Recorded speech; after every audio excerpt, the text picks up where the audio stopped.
Olá, eu sou o professor Zizo e hoje nós vamos resolver algumas questões das provas antigas do Enem. Em primeiro lugar, curta o canal Enem por Matheus Prado para você ficar informado de todas as vídeos e todos os uploads que se faz a respeito do Enem, né? A questão que nós vamos resolver agora mostra uma série, numa tabela, uma série de informações que diz respeito a ar-condicionados diferentes, né? E a questão, ela quer saber quais dessas informações listadas na tabela são essenciais para que você consiga determinar quantos ou quais aparelhos de ar-condicionado são necessários para manter a temperatura do interior do auditório, né, que contém 40 pessoas, uma temperatura agradável, e também que você consiga determinar ou relacionar a espessura da fiação do circuito elétrico para ligar esse aparelho. Bom, em primeiro lugar, manter a temperatura agradável do ambiente. Um ambiente que o exercício cita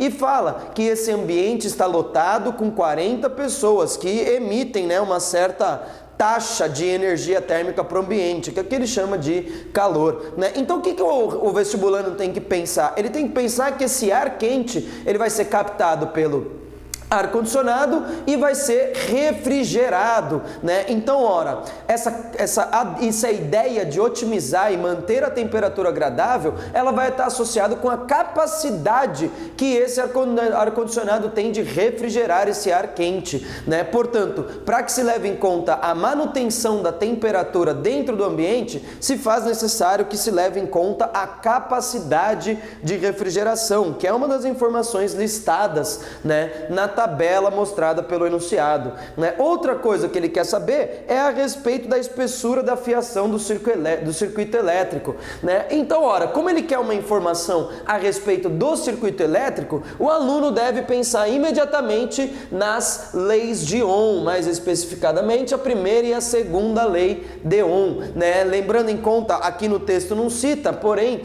se faz necessário o aluno reconhecer isso, que a primeira lei de Ohm é uma aproximação que se faz para fatores do circuito elétrico, como por exemplo a lei de Ohm, ela estabelece uma relação linear, portanto de primeiro grau entre a tensão elétrica e a corrente elétrica, né? Ou seja, a tensão elétrica é a corrente elétrica do seu circuito elétrico, elas são diretamente proporcionais. Para tanto, para que haja essa proporção entre a tensão elétrica e a corrente elétrica, se faz necessário que este cara aqui seja constante, né? Que é o resistor, a representação matemática do resistor, doravante chamada de resistência, né? A resistência na primeira lei de Ohm, pessoal, para que se tenha essa proporção, essa linearidade entre a tensão e a corrente, é mister que essa resistência seja constante. Todo resistor cuja resistência é constante, ele é chamado de resistor ôhmico, né? Isso é um resistor ôhmico, é um resistor cuja resistência é constante. Portanto, um resistor ôhmico valida a aproximação da primeira lei de Ohm. E representar matematicamente um resistor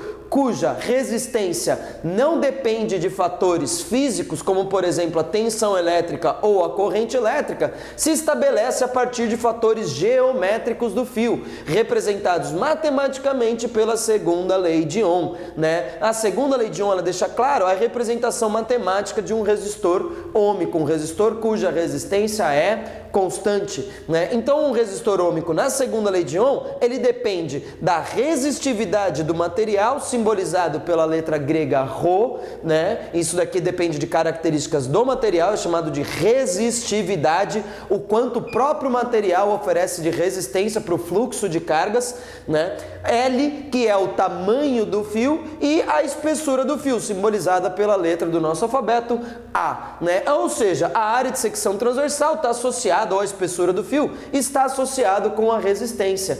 Porém, né, a tabela, ela não mostra de forma explícita a resistência. Então, a gente não pode relacionar pela tabela, não é uma informação essencial, né, pela tabela a partir da resistência. Então, o aluno tem que pensar o quê? Que esse resistor ôhmico e esse resistor ôhmico são os mesmos. Portanto, eu posso fazer uma substituição relacionando agora a segunda lei de Ohm e a primeira lei de Ohm, ou seja, a tensão é A resistividade, o tamanho dividido pela área vezes a corrente, né? Portanto, a corrente está associado com a espessura do fio, né? Ora, então já que nós queremos saber a espessura do fio, eu posso levar em conta a corrente elétrica, que é uma informação que a tabela consta na tabela, essa informação quanto à corrente elétrica. Portanto, a ideia de manter a temperatura agradável do ambiente está associada à tabela à capacidade de refrigeração.